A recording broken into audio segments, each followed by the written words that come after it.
Crazy loud noise coming from this bike. I'm out of here, y'all. See y'all at the show.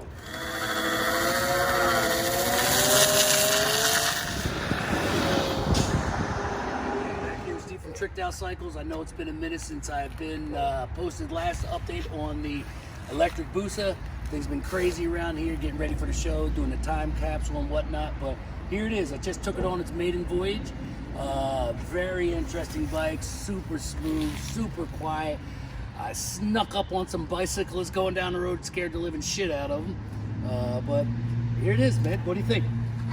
After all the work and putting everything together, she looks like a stock bike. I mean, besides the noise factor, when you're on the bike, you really don't notice the difference. This thing is smooth, it's agile, it balances very well. And this is just the beginning, everybody. This is the prototype.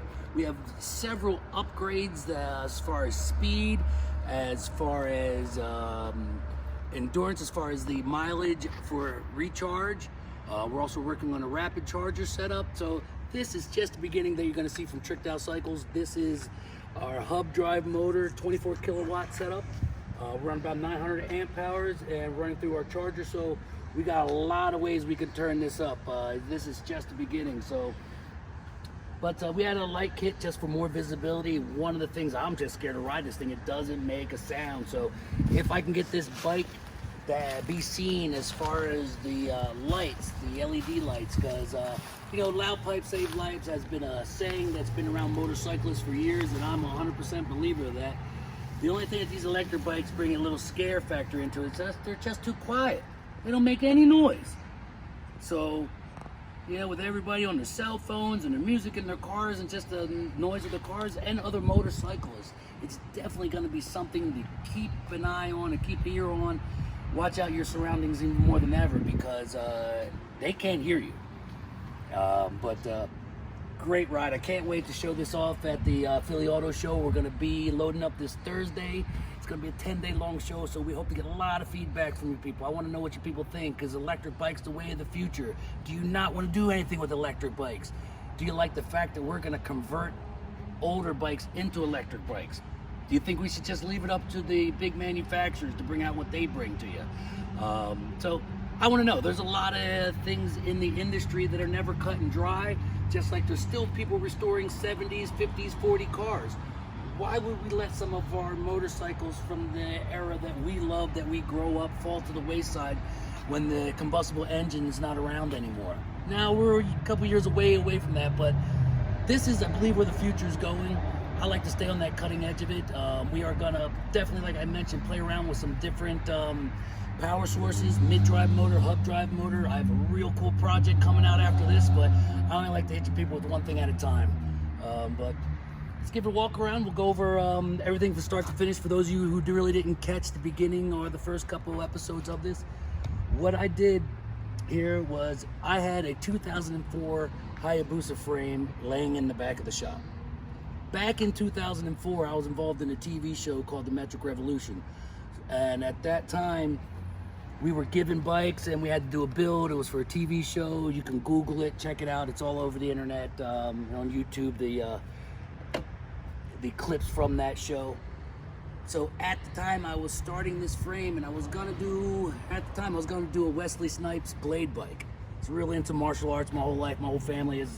And Wesley Snipes is actually one of my action heroes that I thought he did a very good job doing the trilogy of those movies. So I was going to do a bike representing him. So when I got called in to do the TV show, the bike sat, the frame sat, because I sold everything else off.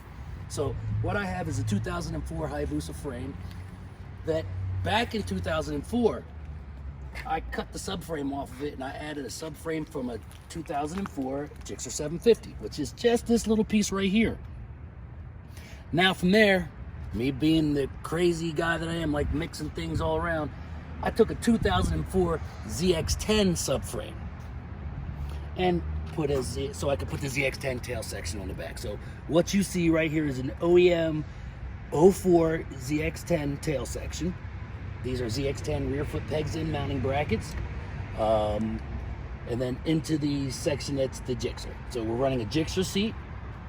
We're running a fuel tank cover that they sell for aftermarket kits that I molded. You can see that in the other episodes, how I made that work.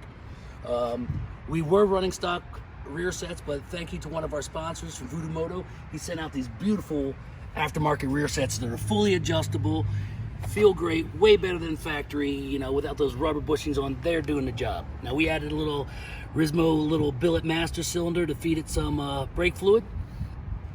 And then along with Voodoo, he was also graciously enough to supply us with his clip-ons. So there we got the Voodoo clip-ons on there. And you can see right in there, we're running some Core Moto brake lines. We love Core Moto's products. I wanted a simple touch of green on this to go green, just that little ad there. So there are sponsored parts up front there. We also have front brake rotors from our other sponsor, Yanashiki. So these rotors are definitely a great braking improvement from the factory rotors. And then we tied it on with some 6-piston calipers that we had from the M109. Now the M109 has a little bit larger piston diameters, and we're running a ZX14 front brake master cylinder to increase the braking power a little bit better on the bike. So factory front Gen 2 Busa wheel. We're running 2005 GSXR 1000 forks. I also have stuffed on there a Kawasaki EX front fender that we painted black to match. Now, one of the things that's really interesting, and I did it even on this road test, is going for the clutch. There's nothing there. There's no need for a clutch. It's the craziest thing if you're a bike rider. You just want to slow down, pull the clutch, and apply your brakes downshift. There's none of that. It's just throttle, brake, control. So ideally, you can be lesser of a rider and still enjoy the electric bikes, which is really something great. Broaden the horizon for everybody to get out on two wheels and enjoy it. So we added our light up windscreen on here. We got the electric shining in there. It's daytime. We'll add a clip there a little later with the lights flashing and everything. But I mean, this is it. This is it. We lowered the bike, sit still. We put some of our mesh on the sides of it. We added a light kit, like I said, just for more visibility at night. And this was the voyage run. So I'm happy the way it performed. I know it's only going up from here as far as the performance and things that we have planned to turn up the controller to get maximum power. But we have to load up for the auto show in 2 days, so there's no more time done. We still got 3 other bikes that we're still building inside. So this was a project that I did after hours on top of everything we're doing pretty much by myself. Our parts supplier supplied the parts. I installed everything. I let them do some of the wiring, but I actually end up redoing the wiring on it. Because it's got to be a motorcyclist. He understands the electronics, but I am the expert in routing and keeping things properly so they're not in the way for all types of riding circumstances. So this is it, folks. We're going to have it at the auto show. We're going to have the wheels spinning inside the event to show you that the bike runs with no noise, no emissions. So this is really something new that we're happy to bring out to the motorcycle industry. And remember, this is just the first step. So remember, Tricked Out Custom Cycles. If you like what you see, please please share this. Subscribe to our YouTube station. We really like to bring you more and more information from my vision and things I've seen through all the years.